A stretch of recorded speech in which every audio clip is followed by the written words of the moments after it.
Hello friends, welcome back to our YouTube channel. I am Ashwini Garg. Today I discuss with you the topic of the class 11. Subject is business studies and our topic is advantage to the equity shares. Advantage to the equity share, it can be divided into advantage to investors and advantage to company. Advantage to investors, we can say that on the point of view equity share, that investors can get various type of benefit. Like first is to participate in management of company. Second one is to earn more by way of dividend. Third one is to earn extra profit like as the capital gain. To earn capital gain. Equity shares के आपकी जो advantage है वो investors के लिए, company के लिए है. इन्वेस्टर्स के लिए फर्स्ट एडवांटेज है to participate in management. Second है to earn by way of dividend. Third है आपकी to earn capital gain. Company के लिए क्या है? Arrangement of permanent capital,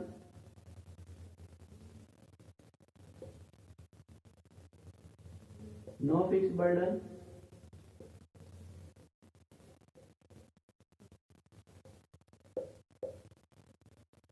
increase in credit worthiness,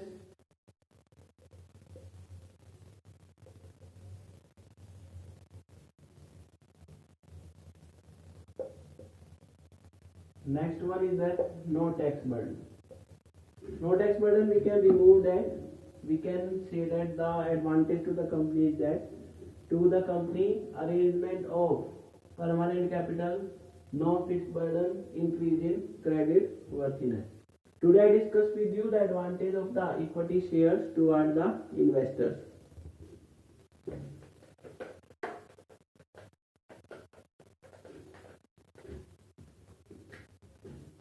First, to participate in the managerial activities. Everyone we know that the equity share are the real owner of the company. When a particular investors buy equity shares, then he becomes the real owner of the company. The real owner, we can say that he can participate in every managerial activity of the company. किसी भी type की कोई भी managerial activity है, हर activity में वो participate करेगा. चाहे वो कंपनी की जर्नल मीटिंग हो, एनुअल जर्नल मीटिंग हो, स्पेशल मीटिंग हो, कुछ भी हो, सबके अंदर वो पार्टिसिपेट करने की पूरी पावर रखता है.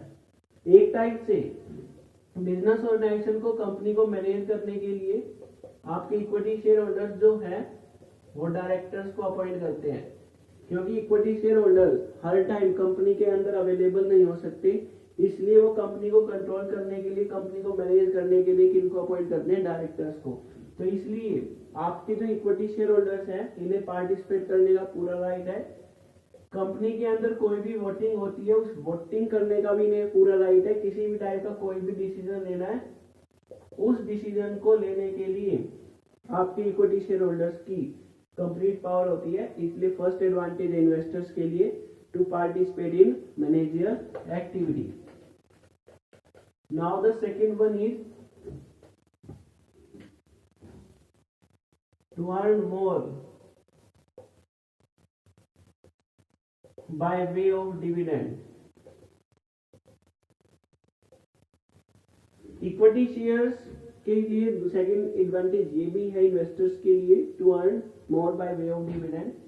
We know that equity share holders are the real owner and get the benefit of in the residual profit.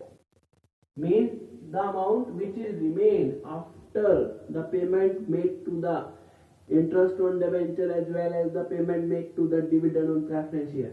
Any amount which is residual profit, residual amount, is available to the equity share. If this amount is remain very much more and more amount, then the complete amount is given to the equity shareholders. We can say that the after the payment of the interest to the debenture, tax as well as dividend to the preference share,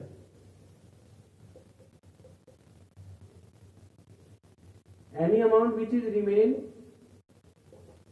the complete amount is go to the in the pocket of the equity shareholder. अगर ये amount बहुत ज्यादा बची है तो equity share holder को बहुत ज्यादा बचे, इसका मतलब उनकी बहुत ज्यादा इनकम होगी। डिविडेंड का मतलब है कंपनी का जो प्रॉफिट हुआ, कंपनी के प्रॉफिट का जो भी पार्ट है, अगर हम उसे प्रॉफिट का कुछ पार्ट या ज्यादातर पार्ट शेयर होल्डर्स को डिस्ट्रीब्यूट करते हैं तो प्रॉफिट का जो पार्ट शेयर होल्डर्स को डिस्ट्रीब्यूट किया जाता है उसको डिविडेंड बोलते हैं। और प्रॉफिट में से हम इंटरेस्ट माइनस करेंगे डिबेंचर के लिए, डेब्ट के लिए, टैक्स माइनस करेंगे, उसके बाद जो प्रॉफिट बचता है उसमें प्रेफरेंस शेयर होल्डर को डिविडेंड माइनस करेंगे, उसके बाद जो प्रॉफिट बचता है वो सारा प्रॉफिट इक्विटी शेयर होल्डर को मिलेगा। अगर ये प्रॉफिट बहुत ज्यादा बच जाए तो सारा का सारा प्रॉफिट किसके पास जाएगा? इक्विटी शेयर के पास। तो इसलिए इक्विटी शेयर का एडवांटेज है इन्वेस्टर्स को कि उन्हें बहुत ज्यादा profit in the form of dividend earn करने का मौका मिलता है, अपॉर्चुनिटी मिलती है। तो ये सेकंड आपकी इसकी एडवांटेज थी जिससे आपकी इक्विटी शेयर होल्डर की अर्निंग इंक्रीज होगी। Now the third one is to earn capital gain. अगर हमें कैपिटल गेन अर्न करना है तो इस केस में इन्वेस्टर्स को बेनिफिट होगा। वो कैसे? डिविडेंड के रूप में इनकम तो उन्हें मिल ही जाएगी, लेकिन अगर कंपनी की फाइनेंशियल पोजीशन अच्छी है और कंपनी मार्केट में क्या कर रही है, सभी पार्टीज को टाइम पर पेमेंट कर रही है, चाहे वो उसके क्रेडिटर्स हो चाहे वो उसके डिबेंचर्स हो, सभी पार्टीज को टाइम पर पेमेंट कर रही है, तो पेमेंट करने से मार्केट में उसकी गुडविल जनरेट होगी। और जैसे ही गुडविल जनरेट होती है, कंपनी की फाइनेंशियल पोजीशन है, तो उसका इफेक्ट किस पे पड़ता है? Market value of share. जो भी आपके शेयर की मार्केट वैल्यू है उस पर इफेक्ट पड़ेगा।